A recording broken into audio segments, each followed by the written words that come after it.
Mesdames, Messieurs, bienvenue sur CAM News 24. C'est l'heure du journal, édition grand format de ce mardi 1er mars de l'an de grâce 2016. À la une de l'actualité ce soir, il faut actionner un bug sur la cybercriminalité qui fragilise l'éclosion de l'économie numérique camerounaise. L'Agence nationale des technologies de l'information et de la communication antique organise depuis ce matin un forum de 2 jours à Douala dans l'optique de trouver de meilleures stratégies sécuritaires pour lutter contre les délinquants sur le net. Et puis c'est en vigueur depuis ce 1er mars jusqu'au 21 mars prochain. L'aéroport international de Douala est momentanément fermé pour besoin de travaux de réhabilitation de certaines infrastructures techniques. Les vols sont délocalisés vers l'aéroport international de Yaoundé-Simalène. Et puis la semaine de la journée internationale de la femme avec des femmes utiles, loin des agapes mondaines. Les femmes de l'arrondissement de Douala 2e ont observé une matinée d'investissement humain dans certaines administrations et marchés. Retour sur cette matinée de propreté très enlevée avec ces dames dans ce journal. Voilà pour le sommaire, une fois de plus, bienvenue. On parle d'abord des transferts de compétences aux collectivités territoriales décentralisées dans la région de la Damawa. Près de 2 milliards de francs CFA disponibles dans les caisses.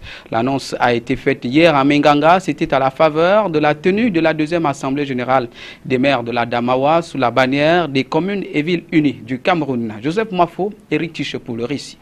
Faire de la décentralisation un levier stratégique de développement de la Damawa à travers une dynamique de partenariat, c'est sur ce thème directeur qu'a eu lieu hier lundi à Menganga, dans le département du Mbéré, les travaux de la 2e Assemblée générale des collectivités territoriales décentralisées de la Damawa. L'Assemblée qui est placée sous les auspices du Bureau régional des communes et villes unies du Cameroun antenne de la Damawa, les présents assises sont donc une occasion propice pour les exécutifs de mesurer le chemin parcouru et de poser les bases d'une contribution effective de la région de la Damawa aux efforts de développement national d'une part et d'autre part à atteindre des objectifs de croissance de l'emploi pour l'émergence. Je crois que je leur ai demandé de tenir le cap sur cette lancée afin que nos communes bénéficient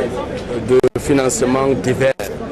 Vous avez noté la présence des partenaires au développement qui ont suivi cette assise aussi avec un intérêt certain. La rencontre de Menganga, qui est un véritable rendez-vous de développement, de synergie et de croissance, a donné l'occasion au numéro 1 de la région, Kildadi Boukar, d'encourager les maires à aller de l'avant dans ce processus qui vise à développer la région. Un engagement qui a permis à la région Château d'eau du Cameroun d'être classée comme pôle d'excellence dans la réalisation des projets de développement. Il ressort qu'en 2016, 2 milliards 255 millions 140 000 francs CFA seront exécutés pour le financement des projets dans la région. L'identification et la matérialisation de tous les projets à réaliser ont été effectués dans le domaine de l'eau potable, l'électrification, de l'éducation de base, de la santé et des pistes rurales sous la tutelle technique du MINEPAD et le soutien du PNDP et du FECOM, ceci pour un total de 333 projets identifiés. Des travaux en atelier qui ont vu la participation des 21 maires que compte la région. Kibdadi Boukar, dans son discours de circonstance, a salué l'initiative de ce grand rendez-vous du développement et a invité les différents acteurs du processus de redoubler d'ardeur au travail, ceci pour le plein épanouissement des populations. Toujours dans les activités des collectivités territoriales décentralisées, les femmes de l'arrondissement de Douala 2e ont consacré la matinée de ce 1er mars à une opération d'assainissement et de propreté dans quelques institutions administratives, ainsi qu'au marché central de Douala. Une activité initiée par Madame le maire de la commune d'arrondissement de Douala 2e, avec comme invité spécial, à savoir la coordonnatrice et fondatrice de l'association des Bayam Selam du Cameroun. Reportage. Matinée marathon de propreté, d'assainissement et de sensibilisation ce 1er mars 2016 dans l'arrondissement de Douala 2e. Les femmes de cet arrondissement ont effectué un service de propreté, d'abord au commissariat de sécurité du 2e arrondissement, puis aux abords de la prison centrale de Nouvelle, ainsi que de la sous-préfecture. Munis de balais et de brouettes, les femmes de Douala 2e, derrière Madame le maire Denise Fampou et de Marine Balabilois, coordonnatrice nationale de l'association des Bayam Selam du Cameroun, ont pris d'assaut le marché central pour nettoyer tous les coins et recoins afin de donner le ton de la vaste campagne de lutte contre l'occupation anarchique de la chaussée par les commerçants. La sensibilisation faite par celle qui coordonne les marchés de la ville de Yaoundé a donné lieu à une sorte de meeting de propreté. Sensez-vous, quand on va refaire d'ici là, on revient pour travailler avec elle. Dites-nous par filière d'activité combien de sauveteurs il y en a. Ils vendent quoi? Et on va vous mettre à un endroit par filière d'activité. Nous sommes d'accord? Ou bien vous voulez... 2h30 de travail manuel pour ces femmes qui mettent à profit la semaine de la Journée internationale de la femme édition 2016. Le satisfecit est de mise avec beaucoup d'exhortations à plus de responsabilités. Nous pensons que les commerçants doivent prendre conscience. Ce n'est pas la mairie ou la communauté urbaine qui doit venir faire la propreté à leur place.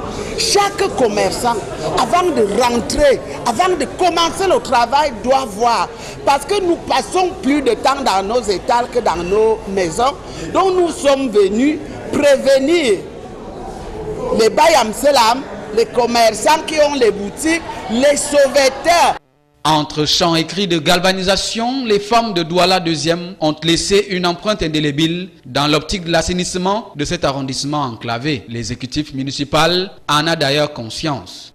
Que les femmes, comme d'habitude, s'imprègnent de la notion de propreté.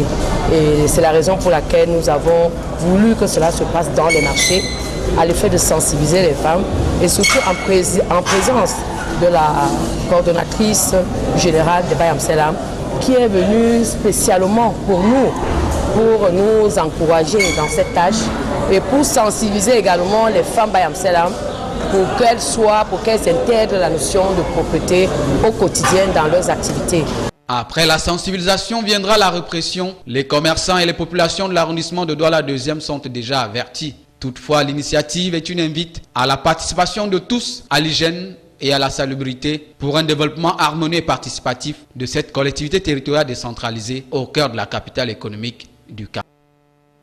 Extrême Nord à présent, plan triennal spécial jeunes, le temps de l'opérationnalisation. Un atelier hier Ferrand vient donc de se tenir à Marois sous la présidence de Mounouna Foutsou, ministre de la Jeunesse et l'éducation civique.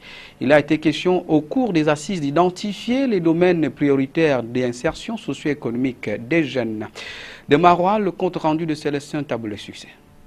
Dans son adresse à la jeunesse à l'occasion du cinquantenaire de la jeunesse à elle consacrée, le président de la République a annoncé un plan triennal spécial jeune. 103 milliards de francs CFA, c'est le montant que va consacrer le gouvernement en 3 ans par la mise en œuvre de sa politique d'insertion socio-économique des jeunes dans le cadre de ce plan. Pour traduire dans les faits cet acte du chef de l'État, le gouvernement, à travers le ministre de la Jeunesse et de l'Éducation civique, vient d'organiser à Marois un atelier régional d'opérationnalisation de ce plan triennal spécial jeune. Les assises sous le présidium de Mounouna Foutsou, chef du département ministériel en charge des questions des jeunes, visaient à identifier les domaines prioritaires d'insertion socio-économique des jeunes et à adopter un mécanisme d'action de mise en œuvre de ce plan. Il a été question de mobiliser la jeunesse de l'extrême nord, de cerner ses aspirations et de mobiliser les partenaires gouvernementaux et non gouvernementaux pour apporter des réponses aux aspirations de ces jeunes. Le ministre a à cet effet invité les jeunes à s'approprier les réponses que le gouvernement envisage d'apporter. L'atelier de Marois a bénéficié de l'appui du programme des Nations Unies pour le développement PNUD. Pour sa représentante résidente,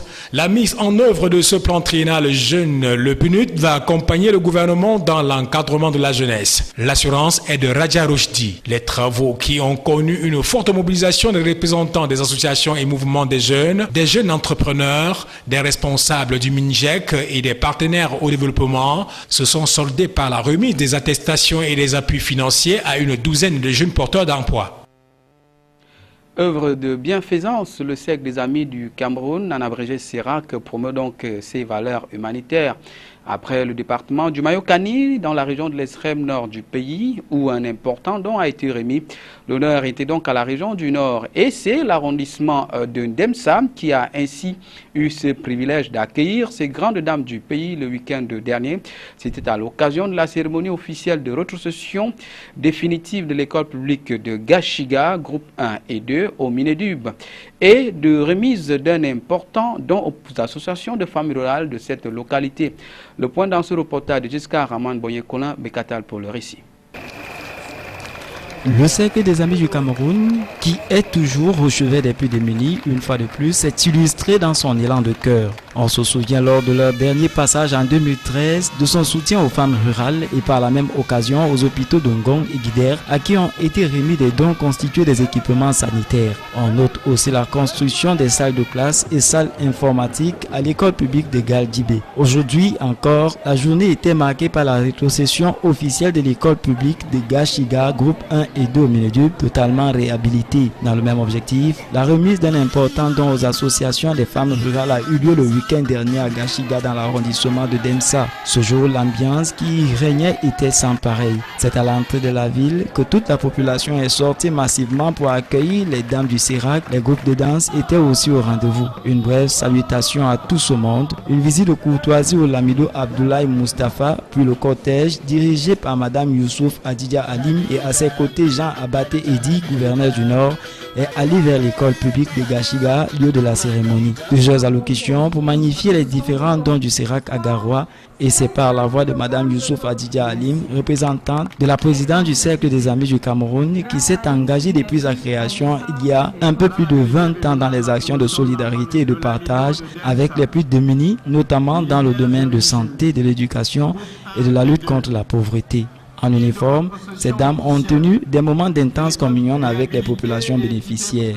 Le maire a montré à ces dames toute la joie de voir l'arrondissement de Gashiga diminuer d'une partie des problèmes qu'il rencontrait depuis belle lurette. La cérémonie de remise de dons aux femmes rurales a fait monter la valeur culturelle à laquelle ont pris part avec exaltation les dames du Sérac où les groupes de danse et autres ont aussi vanté le mérite de la première dame et présidente fondatrice du Sérac, Madame Chantal Bia. Nous l'annoncions en titre, c'est désormais officiel, l'aéroport international de Douala est depuis ce jour en plein travaux de réhabilitation. Le budget des dits travaux est évalué à 15 milliards de francs CFA pour pallier à ce problème. Les différents voyages s'effectueront désormais à partir de l'aéroport international de Yaoundé-Simalène. Lisa Yomsi. Du 1er au 21 mars 2016, l'aéroport international de Douala ne sera pas opérationnel suite aux différents travaux qui s'effectueront sur l'aire de stationnement des aéronefs et de la piste d'atterrissage. Le coût de cette réhabilitation est évalué à 15 milliards de francs CFA. Pourtant, d'après l'avis de l'autorité aéronautique, 43% du trafic passager domestique et 72% du trafic international sont assurés par l'aéroport de Douala, contre 37% du trafic domestique et 27% du trafic international pour Yaoundé-Simalène. L'ensemble des travaux est conduit par l'entreprise française Razel sur la supervision d'ADC, concessionnaire de l'État. À cet effet, c'est l'aéroport international de Yaoundé-Simalène qui devra dorénavant accueillir les voyageurs en provenance de la capitale économique, ce qui d'ailleurs ne sera pas chose facile pour certains en raison de ces multiples tracasseries. D'autres même se verront dans l'obligation d'attendre que l'aéroport international de Douala soit à nouveau opérationnel. En prévision de ces perturbations pour des passagers obligés d'atterrir à quelques 350 km de leur point de chute principal, l'ADC a renforcé la logistique à Yaoundé-Simalène et transféré 150 personnels en vue de faciliter les procédures d'embarquement et de débarquement des passagers. Cette situation viendra donner plus de tonus dans le trafic de Yaoundé-Simalène. L'économie traditionnelle d'hier au Cameroun est transposée en système numérique. Une perspective alléchante, mais qui ternit par les individus et bien évidemment malveillants qui se servent des TIC pour poser des actes condamnables. Compte tenu des enjeux, l'Agence nationale des technologies de l'information et de la communication antique organise un forum de 2 jours à Douala en vue de mesurer, bien évidemment, les urgences à trouver pour la sécurité contre les délinquants en ligne. Colin Bekatal, Benoît Dormont. Le numérique impacte dans tous les secteurs d'activité au Cameroun. Mais comme pour toutes les médailles, il a son revers. C'est conscient de cette réalité que l'Agence nationale des technologies de l'information et de la communication, en abrégé ANTIC, organise à Douala un forum de 2 jours sur les enjeux de la cybersécurité dans le développement de l'économie numérique. Les travaux ont été officiellement ouverts ce mardi 1er mars 2016 par Dieudonné Samuel Ivara Diboa, gouverneur du littoral. Le Cameroun compte des millions d'internautes, c'est la preuve d'un avancement qui n'échappe pas à la triste réalité de la cybercriminalité. 700 cas d'arnaque, plus de 100 cas d'usurpation des titres des sites web, des pertes financières dans les établissements bancaires, des détournements du trafic téléphonique à hauteur des dizaines de milliards de francs. Voilà un sombre tableau qui nécessite une urgence des mesures sécuritaires. L'économie numérique a comme support les cyberespaces. Donc il faut sécuriser cet cyberespace pour faciliter le développement harmonieux de l'économie numérique. D'où l'objectif de notre séminaire, d'édifier les participants sur l'apport de la cybersécurité dans le développement de l'économie numérique. Nous avons 3 grandes activités. La veille sécurité qui consiste à surveiller notre cyberespace en temps réel afin de détecter les failles de sécurité inhérentes dans les systèmes d'information et de prendre des mesures correctives pour les corriger avant qu'ils ne soient exploités par les cybercriminels pour perpétrer des actes criminels. L'urgence est de rigueur dans la mesure où il y a encore des efforts à fournir dans le développement des infrastructures de télécommunications, dans l'amélioration de la qualité des services, dans le renforcement de la sécurité du cyberespace national. Le Cameroun, selon les indices de l'organisation internationale Network Rat Nest, occupe le 126e rang mondial sur 143 pays évalués sur le niveau de développement de l'économie numérique. Pour ce qui est de l'indice de cybersécurité, le rapport de 2015 de l'Union internationale des télécommunications le place 15e au monde et 2e en Afrique derrière le Gabon. En somme, un niveau de sécurité acceptable mais qui doit être amélioré. Un appel à des mutations numériques est donc lancé aux entreprises publiques, privées et à la société civile afin que le Cameroun puisse rattraper conformément aux vœux du président Paul Biya son retard dans le développement de l'économie numérique. En politique présidentielle 2018, la question de la réforme du code électoral vient enrichir le débat. Les formations politiques, en l'occurrence, le mouvement pour la renaissance du Cameroun propose une réforme consensuelle du code électoral pour des élections libres, transparentes et démocratiques. Une option qui n'exclut pas la fixation de la majorité politique à 18 ans pour une indication et surtout une implication plus profonde de la jeunesse dans la gestion des affaires publiques. Donald Amusoa.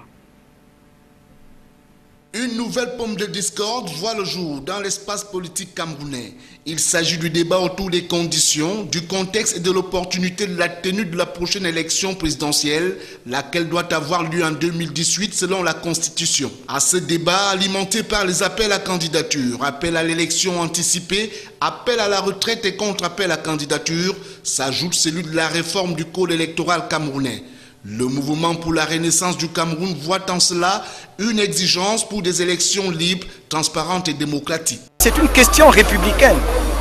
La fixation des règles du jeu politique interpelle tout le monde. Donc nous avons pensé qu'il était de notre devoir de porter à la connaissance du peuple camerounais l'impératif de la réforme consensuelle du code électoral pour que demain, les élections ne conduisent pas dans notre pays aux tensions que nous avons observées dans d'autres pays. L'autre courant de pensée, constitué pour la plupart des potentiels électeurs, propose qu'on ramène l'âge électoral à 18 ans pour une implication plus profonde de la jeunesse dans la gestion des affaires publiques. Lorsque nous regardons la population camerounaise, elle est déjà très jeune.